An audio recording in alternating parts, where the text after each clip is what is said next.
ଅନୁସାରେ ଏ ଦେଶର ନାମ ଭାରତ ହେଇଛି ବୋଲି ବହୁତ ଜ୍ଞାନୀ ପ୍ରମାଣ କରିଛନ୍ତି।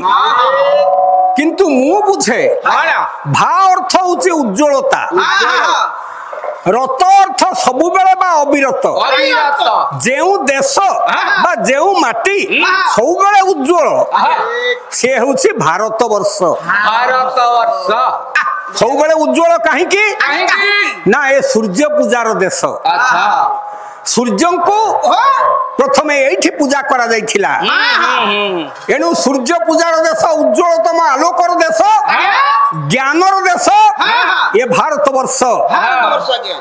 ଭାଇମାନେ, ଆପଣ ମାନେ ସମସ୍ତେ ଜ୍ଞାନୀ ଗୁଣୀ ପଣ୍ଡିତ। କିଏ ଗାୟକ, କିଏ ବାୟକ, କିଏ ପାଳିଆ, ସମସ୍ତେ ନିଶ୍ଚିତ ଭାବରେ କଳାକାର। ଭାଇ ପ୍ରତିବାବୁ ଟିକେ କଥାବାର୍ତ୍ତା କରନ୍ତୁନି, ବସନ୍ତୁ। ଆଉ ଯଦି କଣ କାମ ଅଛି ତାହେଲେ ଯାଆନ୍ତୁ, କିନ୍ତୁ ଯେତିକି ଶୁଣିବାକୁ ଅଛି ସେତିକି ଶୁଣନ୍ତୁ। ଆମ ଦେଶରେ ନା ପଛରେ ବର୍ଷଟା ଯୋଡା ହେଇଛି। ମା ମାନେ ଭାରତ ବର୍ଷ ବୋଲି କାହିଁ କୁହାଯାଇଛି ନା ବର୍ଷିଆନ ସଂସ୍କୃତିର ଦାୟାଦ ବୋଲି ଏ ବର୍ଷ। କିନ୍ତୁ ଏ ପୃଥିବୀରେ ଖାଲି ଭାରତ ପାଇଁ ବର୍ଷଟା ଅଛି ନା ଆଉ କୋଉ ଦେଶ ପାଇଁ ଅଛି? କଣ ଗୋଳମାଳ କରୁଛ? ମୋ ଗୋଟେ ପଦ କଥା କୁହ ଜଣେ।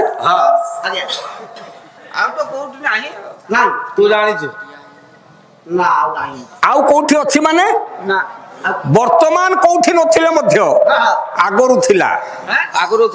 ଏ ପୃଥିବୀରେ 9ଟା ବର୍ଷ ଥିଲା ବୋଲି ଶାସ୍ତ୍ର ପ୍ରମାଣ କରିଛି।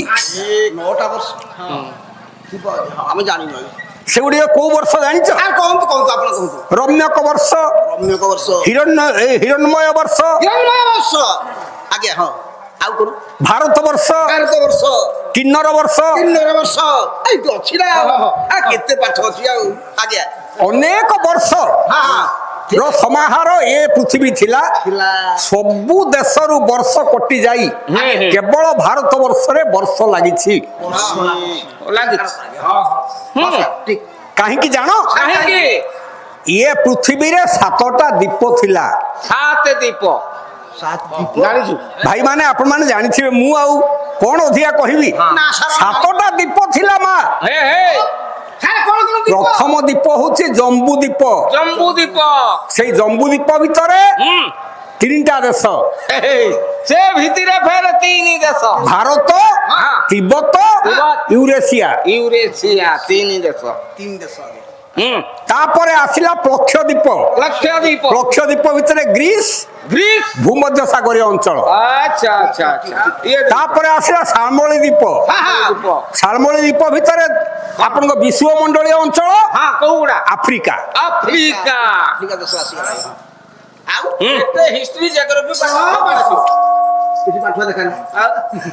ତାପରେ ଆସିଲା କ୍ରୌଞ୍ଚ ଦ୍ୱୀପ। କ୍ରୌଞ୍ଚ ଦ୍ୱୀପ ହଉଛି ପଶ୍ଚିମ ୟୁରୋପୀୟ ଅଞ୍ଚଳ। ତାପରେ ଆସିଲା କୁଶ ଦ୍ୱୀପ। କୁଶ ଦ୍ୱୀପ ହଉଛି ଇରାନ, ଇରାକ ଆଉ ଆପଣଙ୍କର ପଶ୍ଚିମ ଏସିଆ ଅଞ୍ଚଳ। ତାପରେ ଆସିଲା ଶାକ ଦ୍ୱୀପ। ଶାକ ଦ୍ୱୀପ ଭିତରେ ଇଣ୍ଡୋନେସିଆ, ମାଲେସିଆ। ତାପରେ ଆସିଲା ପୁଷ୍କର ଦ୍ୱୀପ। ସେ ହଉଛି ଜାପାନ, ମାଞ୍ଚୁରିଆ, ସାଇବେରିଆ।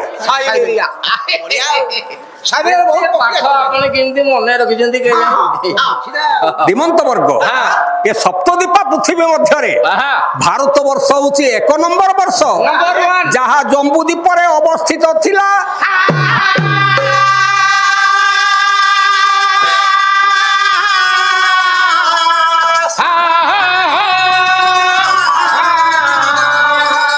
এই ଭାରତ ବର୍ଷ ଭିତରେ ଉତ୍କଳ ବୋଲି ଗୋଟେ ପ୍ରଦେଶ ଅଛି। ଶାସ୍ତ୍ର କହେ ବର୍ଷାଣାଂ ଭାରତ ଶ୍ରେଷ୍ଠ, ଦେଶାନାଂ ସ୍ମୃତ ଉତ୍କଳ।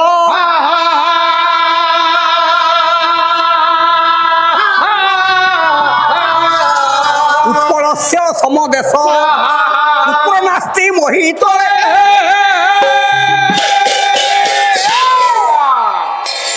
ଉତ୍କଳସ୍ୟ ସମଦେଶ କୁତ୍ର ନାସ୍ତି ମହିତଳେ ବସ ଭାରତ ବର୍ଷରେ ଉତ୍କଳ ପ୍ରଦେଶ ବୋଲି ଯୋଉ ପ୍ରଦେଶ ଅଛି ଏଭଳି ପ୍ରଦେଶ ଆଉ ସାରା ବିଶ୍ୱରେ ନାହିଁ। ନାଇଁ ନାଇଁ ନାଇଁ ନାଇଁ ନାଇଁ କଣ ପାଇଁ ନାହିଁ? ସାର୍ କଣ ପାଇଁ ନାଇଁ ଜାଣିବା କଥା ଟିକେ ମା ମାନେ ଆମର ଏ ପ୍ରଦେଶ ଉତ୍କଳ। ଆଜ୍ଞା ଉତ୍କଳ ଉତ୍କଳ ଆପଣ ମାନେ ସମସ୍ତେ ଜ୍ଞାନୀ ଗୁଣୀ। ମୁଁ ଆପଣ ମାନଙ୍କୁ ପଚାରୁଛି ଯାହା ଉତ୍କଳ ତାହା କଣ କଳିଙ୍ଗ? ଯାହା କଳିଙ୍ଗ ତାହା କଣ କଙ୍ଗୋଦ? କଙ୍ଗଦ ଯାହା କଙ୍ଗୋଦ ତାହା କଣ କୋଶଳ? କୁଶଳ ନାଇଁ ଏତର ବୋଲୁ ମାମୁଁ କହ ଏ କହି ହବ ନାଇଁ ଯାହା କୋଶଳ ତାହା କଣ ଉଡ୍ଡୀୟାନ? ଉଦ୍ୟାନ ଯାହା ଉଡ୍ଡୀୟାନ ତାହା କଣ ଉଡ୍ର? ଉଡ୍ର ଉଡ୍ର। କି ପାଠ ଆଜ୍ଞା ଉଡ୍ର ହଁ ସମସ୍ତଙ୍କର ଅଲଗା ଅଲଗା ସୀମା ଅଛି। ଆଜ୍ଞା ହଁ ସୀମା ଅଲଗା ଅଲଗା ଆଉ ଆପଣ ମାନେ ଜାଣିଥାନ୍ତୁ ଆହା।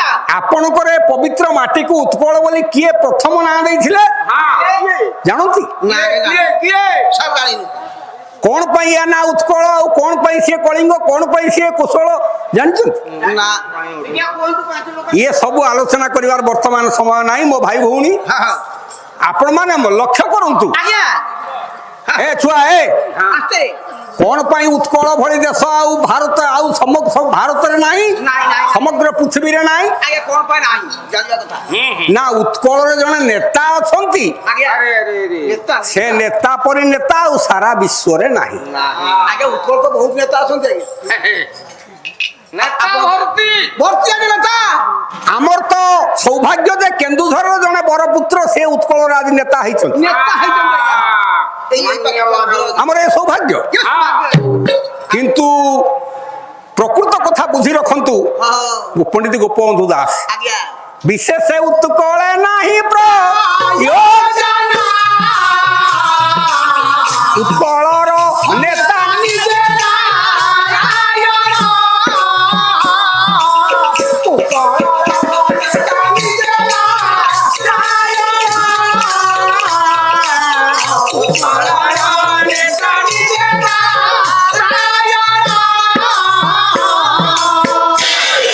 ଉତ୍କଳର ନେତା ହଉଛନ୍ତି ନିଜେ ନାରାୟଣ ନିଜେ ଜଗନ୍ନାଥ। ହଁ ଜଗନ୍ନାଥ ଆଜ୍ଞା ଜଗନ୍ନାଥ ନାରାୟଣ ଜଗନ୍ନାଥ କୋଉଠି? କୋଉଠି କୋଉଠି ଅଛନ୍ତି ସେ ସେଇଟା ଜାଣିବା କଥା ଆଜ୍ଞା ଆସନ୍ତୁ ଉପେନ୍ଦ୍ର ଭଞ୍ଜ ସାହିତ୍ୟକୁ ସାହିତ୍ୟ ଆସିବ ଶୁଣ କବିତା ଭାରତ ଖଣ୍ଡେ ପୁଣ୍ୟ ଯେଣୁ ନାରାୟଣ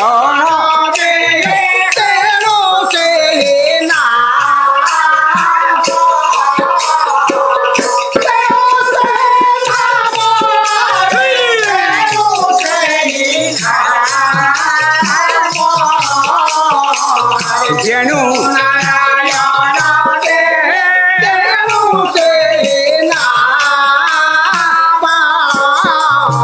हे कविद माने पंडित माने आपण माने अवधान करंतु जेणु नारायण देही जोठी नारायण देह धारण करिसंती सेही होउछि पवित्र उत्कल भूमि।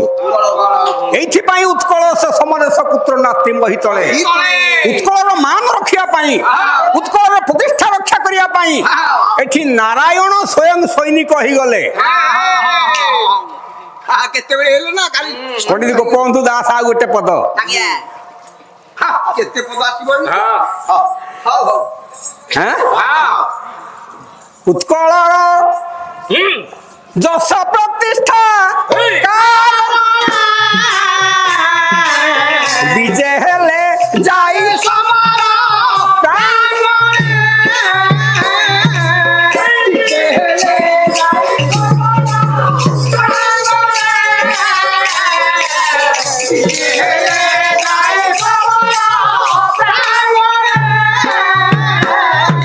এই উৎকল যশ পাই উৎকলের প্রতিষ্ঠা পাই स्वयं जगन्नाथ ଜଗନ୍ନାଥ सैनिक बेसरे से दिन जाई कांची अभियान रे उपनीत होइथिले। आपण माने जो माने कहउछंती तांकर पाद नाही ପାଦ ନାହିଁ ଆଜ୍ଞା पाद नाही तो से केमिति कांची अभियान कले ପାଦ ନାହିଁ ହାତ ନାହିଁ ଖଣ୍ଡି ହାତ ଆଜ୍ଞା हाथ नाही तो केमिति अस्त्र धरिले ଅସ୍ତ୍ର ଧରିଲେ माँ माने भौणी माने आपण माने चिंता करंतु ये सब अछि ସ୍ୱୟଂ ଜଗନ୍ନାଥ ଉତ୍କଳ ପାଇଁ ନେତା ହେଇଛନ୍ତି, हाँ ଉତ୍କଳ ପାଇଁ ତ୍ରାଣକର୍ତ୍ତା ହେଇଛନ୍ତି। हाँ ଏଣୁ ଏ ପ୍ରଭୁ ଜଗନ୍ନାଥ ଆଜି ସତ୍ୟନାରାୟଣ ଉପରେ, ସତ୍ୟନାରାୟଣ ଆଜ୍ଞା। ସତ୍ୟନାରାୟଣ ରୂପରେ ଆପଣମାନଙ୍କୁ ଯିଏ ଅଧିଷ୍ଠିତ ହେଇଛନ୍ତି, ହଁ ହଁ ହଁ ଏ ବାୟକ ସମ୍ମିଳନୀରେ ଆଜ୍ଞା। ମୁଁ ଆଜି କାୟମନ ବାକ୍ୟରେ ପ୍ରାର୍ଥନା କରୁଛି, ସେ ପ୍ରଭୁ ଜଗନ୍ନାଥ ଆପଣମାନେ ଯୋଉମାନେ ଉପବେଶନ କରିଛନ୍ତି ସମସ୍ତଙ୍କର ମନସ୍କାମନା ପୂରଣ କରନ୍ତୁ, ଚଲାପଥ ପୁଷ୍ପିତ କରିଥାନ୍ତୁ ଏବଂ ଆପଣମାନଙ୍କର ଆଜ୍ଞା। ଯେଉଁ ଲକ୍ଷ୍ୟ ଏବଂ ଉଦ୍ଦେଶ୍ୟ ସେ ଉଦ୍ଦେଶ୍ୟକୁ ସର୍ବଦା ଫଳବତୀ କରାଇଥାନ୍ତୁ ନିମିତ୍ତ ବୋଲନ୍ତୁ ଆମେ ସେଗୁଡ଼ିକ ବାର କରି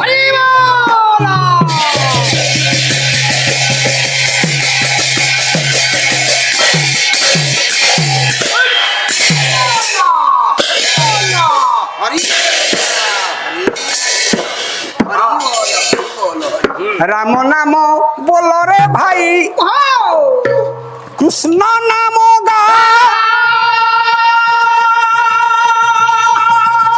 তরুয়া কদা করে, তরুয়া কদা করে, মুরলী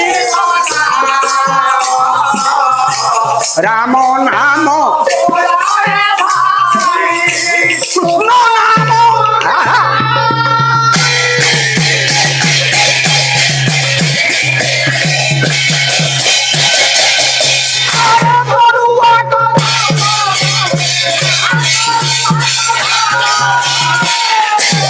কৃষ্ণ দীনবন্ধু নব জলধর, আই ভঞ্জনাথ বারে দয়া কর, কাহাকু বা নরক্ষিত কেউ বিপদরু, মোবেলকু হেলনি পাঠাণ মহামেরু, কেতে কেতে ভকতଙ୍କୁ তারিছ আপন, কাহি পাই নারায়ণ হেউছ পাঠাণ, আউ কেতে ডাকিবি হে প্রভু নন্দ বলা, সংসার সাগরে হরি বুড়ি যাଉଛି ভেলা। রাম নাম বলরে ভাই, কৃষ্ণ নাম গা। এইপରି ডাকুଥିଲେ ରାତି ଯିବ ପାହି, ତଥାପି ଭକ୍ତର ଡାକ ସରିବ ତ ନାହିଁ, ନାରାୟଣ ନାରାୟଣ ନାରାୟଣ ନାମ ସଂସାର ସାଗର ପାରି ହେବାର ଆଶ୍ରମ। রাম নাম বলরে ভাই, কুকুরা কুটা পাহাতিরে লাগি ଏ ର ର আইয়া ନାଇଁ কালে মু কোন ভুল ନାଇଁ ନାଇଁ ସେ କଥା ହବନି, ଭୁଲ ଠିକ ଗାଇବା ଛାଡ, ସମୟ ନାହିଁ ଏଠି ପାହାନ୍ତିରେ। কোদি ভুল ঠিক হ্যাঁ কে বুঝଉଛି ଆପଣଙ୍କୁ ଗୋଟେ ଭୁଲ? ହଉ ବେଶୀ କିଛି କହିବାର ନାହିଁ ପ୍ରୟୋଜନ, ଦୟା କରନ୍ତୁ ଆପଣମାନଙ୍କୁ ସତ୍ୟ ନାରାୟଣ ମାଲ ଭଉଣୀ ମାନେ ହୋଇଛ ତ ମେଳି, ଦୟା କରିବେ ତୁମମାନଙ୍କୁ ପ୍ରଭୁ ବନମାଳି। ରାମ ନାମ ବଲରେ ଭାଇ, କୃଷ୍ଣ ନାମ ଗା। ତରୁଆ କଦା ବଦରେ, ମୁରଲି ବଜା। ରାମ ନାମ ବଲରେ ଭାଇ, ଏହି ବାର ସମସ୍ତଙ୍କୁ କରୁଅଛି ଅଳି, ଦୟାକରି ଭାଇ ଭଉଣୀ ଦେବେ ନାହିଁ ଗାଳି, ବିଷୟ ପୂର୍ବରୁ ଯିବେ ନାହିଁ ଚଳି, ଏହିପରି ଦୟା କରିବେ ପ୍ରଭୁ ବନମାଳି।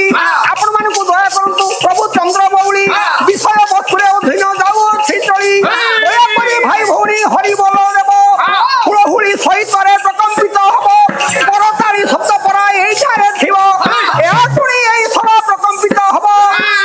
ରାମ ନାମ ବଲରେ ଭାଇ, କୃଷ୍ଣ ନାମ ଗା।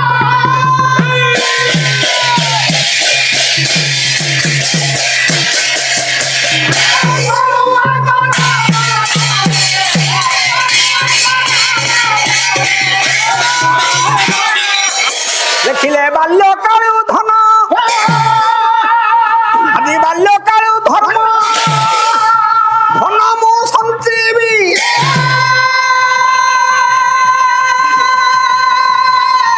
ଆଜି ଏ ଜୀବନ ନିଶ୍ଚୟ।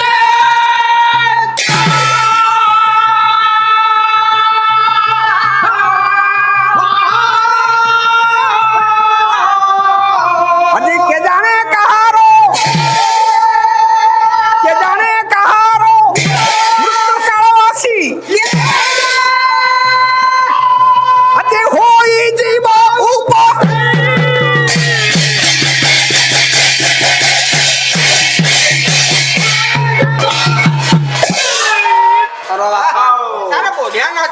ରହମ ନା ଭଲ ଲାଗିଲା ମତେ ମତେ ଭଲ ତତେ ଭଲ ଲାଗିବାରେ ମୋର କଣ ଅଛି?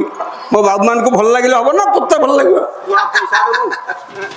ପଇସା ଦେବୁ ତୁ କଣ ମତେ ଡାକିଛୁ? ମୁଁ ଡାକିନି ଆଉ କିଏ ଡାକିଛି ବା! ହଁ ତୁ ତ ଲାଗିଛୁ ଆଉ ବାଳା ପାଇଁ ଆଉ ଜଣାପଡୁ ତ ବାଗ ଶ୍ରୀମନ୍ତ ବର୍ଗ ଆପଣ ମାନଙ୍କୁ ଆଜ୍ଞା। ଗୋଟାଏ ପଦ ଶୁଣେଇଛି। ଏ ପଦଟିକୁ ଲେଖିଛନ୍ତି କିଏ ଜାଣନ୍ତି? କିଏ ପଦଟିକୁ ଲେଖିଛନ୍ତି ଓଡ଼ିଆ ସାହିତ୍ୟର ଜଣେ ଅମ୍ଳାନ ପ୍ରତିଭା। ଆଚ୍ଛା ଆଚ୍ଛା କିଏ ସେ ତାଙ୍କ ନାଁ ହଉଛି ମଧୁସୂଦନ ରାଓ। ତାଙ୍କ ସମୟ କେତେ ଜାଣନ୍ତି? କେତେ 1853 ରୁ 1912। 1912 ଏମିତି ଡେଟ୍ ଦେଇକି ଯିବେ ଛାନିଆ ହବା ଛାନିଆ କେତେ କଥା ଆସିବ ସିଏ ବର୍ଣ୍ଣବୋଧ ଲେଖିଛନ୍ତି, ବୋଧ ହିମାଚଳ ଉଦୟ ଉତ୍ସବ ଲେଖିଛନ୍ତି, ଋଷିପ୍ରାଣ ଦେବାବତରଣ ଲେଖିଛନ୍ତି, କୁସୁମାଞ୍ଜଳି ଲେଖିଛନ୍ତି, ଅନେକ ଅନେକ ଗ୍ରନ୍ଥ ଲେଖିଛନ୍ତି। ବହୁତ ବହୁତ ବହୁତ ବହୁତ ନିଆଁ ଖୁଣ୍ଟା ପତ୍ରିକା ରହମ ତୁ ତ ଜାଣି ନିଆଖୁଣ୍ଟା ପତ୍ରିକା ଗୋଦାବରୀଶ ମହାପାତ୍ରଙ୍କର, ତାଙ୍କର ନୁହେଁ। ନାଇଁ ନାଇଁ ନାଇଁ ବୋଲେ କିଛି ଜାଣିନି କହୁଛି ଆଜ୍ଞା ନାଇଁ କିଛି ଜାଣିନି କହିଯାଉଛି ହଉ ର ଚୁପ୍ କି ବସ। ହଁ ହଁ ଯଦି ନ ଜାଣିଛୁ ସାରକୁ ପଚାରିବୁ ମୁଁ କଣ ପଚରା ଲୋକ ହେଇଛି କି ରହମ ପାଟି କରନା, ଆଜ୍ଞା ସମୟ ଜମା ପୁରା। ଆଜ୍ଞା ମାତ୍ର ହଁ ଚାଲନ୍ତୁ ଆଉ ଷ୍ଟପ୍ ଦିଅନ୍ତୁ ନାହିଁ ନା ମଧୁସୂଦନ ରାଓ ଆଜ୍ଞା ଗୋଟାଏ ପଦରେ କହିଲେ ଆଜ୍ଞା କଣ କହିଲେ ଯେ ବାଲ୍ୟ କାଳରୁ ଆମେ ଗୋଟେ ଧନ ସଞ୍ଚୟ କରିବା। ବାଲ୍ୟକାଳ ଧର୍ମ ଧର୍ମ ମା ମାନେ ତୁମେ ସମସ୍ତେ ଧନ ସଞ୍ଚୟ କରୁଛ ତ? ହଁ ହଁ ବ୍ୟାଙ୍କ ବାଲାନ୍ସ କରୁଛନ୍ତି ରଖୁଛନ୍ତି ସବୁ ଯୋଉ ଧନ ଅର୍ଜନ କରୁଛ ସେ କଣ ଟଙ୍କା ନା ପଇସା? ଟଙ୍କା ଟଙ୍କା ଆଉ ପଇସା ଚାଲୁନି କୁଚରା ମଧୁସୂଦନ ରାଓ କହିଲେ ନାଇଁ ନାଇଁ, ଆଉ ସିଏ ଟଙ୍କା ପଇସା ରୋଜଗାର କଲେ ବା ତାକୁ ରଖିଦେଲେ ତୁମର ବିଶେଷ କିଛି ଲାଭ ହବନି। ଆଉ କଣ ରଖିଲେ ଯେତେ ସୁଧ ପାଇବ ତା ଅପେକ୍ଷା ବେଶୀ ସୁଧ ପାଇବ ଆଉ ଗୋଟେ କଥାରେ। କୋଉ କୋଉ ସେଇ ଜିନିଷଟା କଣ ସାର୍ କଣ କହୁନାହାନ୍ତି ସେ ଜିନିଷ ସେ ଆଉ ଗୋଟେ ଜିନିଷ ଯୋଉଟା ବେଶୀ ସୁଧ ଦବ ସେଇଟାକୁ ଆମେ ଭଲ ଭାବରେ ଚିହ୍ନି ନାହୁଁ। ନାଇଁ ନାଇଁ ଚିହ୍ନିଲେ ସୁଧ ପାଇବାର ଆଉ ଅସୁବିଧା ହବନି। ସାର୍ LIC କହୁଛି ଆଜ୍ଞା LIC ରେ ବେଶୀ ଲାଭ ନାହିଁ, ନାଇଁ ନାଇଁ ନାଇଁ LIC ରେ ମଲେ ଲାଭ। ହଁ ଯେତେ ଥର କରିବୁ ସେତେ ଲାଭ ସବୁଠୁ ମୁଁ ଜାଣିଛି ସେଇଟା ସୁକନ୍ୟା ଯୋଜନାରେ ରହ, ସେଗୁଡା କୋଉଥିରେ ଲାଭ ନାହିଁ। ଅସଲ ଲାଭ ଅସଲ ସୁଧ ଆଉ ଗୋଟେ ଜିନିଷରେ ଅଛି। ସେଇ ଜିନିଷ କଣ ଦେଖିବା ଧର୍ମ ଅର୍ଜନ କଲେ ବେଶୀ ସୁଧ ମିଳିବ। ଏ ଧର୍ମ ଅର୍ଜନ କଲା ହଁ ଏ କୋଉଠି ପାଇବା କି ରେ ଏ ଧର୍ମ ହଁ କୋଉଠି ପାଇବା ସେଇଟା ଧର୍ମ ଜାଣି ଶାସ୍ତ୍ର କହେ ଆଜ୍ଞା। ଅନିତ୍ୟାନି ଶରୀରାଣି ବିଭବ ନୈବ ଶାଶ୍ୱତ ନିତ୍ୟ ସନ୍ନିହିତ ମୃତ୍ୟୁ କର୍ତ୍ତବ୍ୟ ଧର୍ମ ସଙ୍ଗ।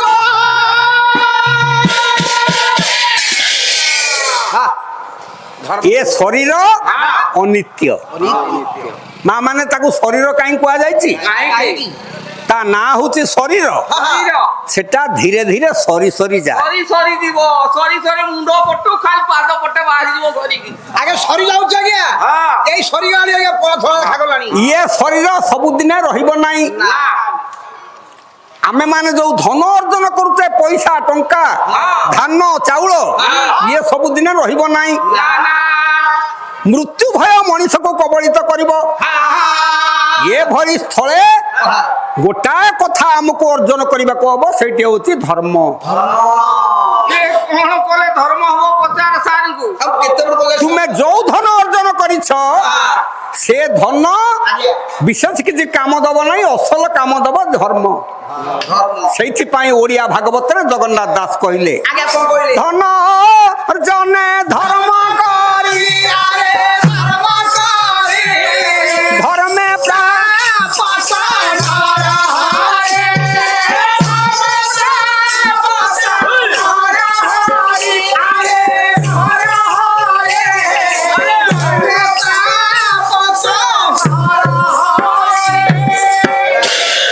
ଯୋଉ ଟଙ୍କା ପଇସା ଅର୍ଜନ କରୁଛ ତାକୁ ଧର୍ମ ମାର୍ଗରେ ଅର୍ଜନ କର, ତାହେଲେ ସେଇଟା ତୁମକୁ ଅସଲ ସୁଧ ଆଣି ପହଞ୍ଚେଇ ଦବ। ଯଦି ଧର୍ମ ମାର୍ଗରେ ତୁମେ ରୋଜଗାର ନ କରିପାରିବ ତାହେଲେ ତମେ କଣ ପାଇବ ନା ଅଧିକ ଧନ ଯେ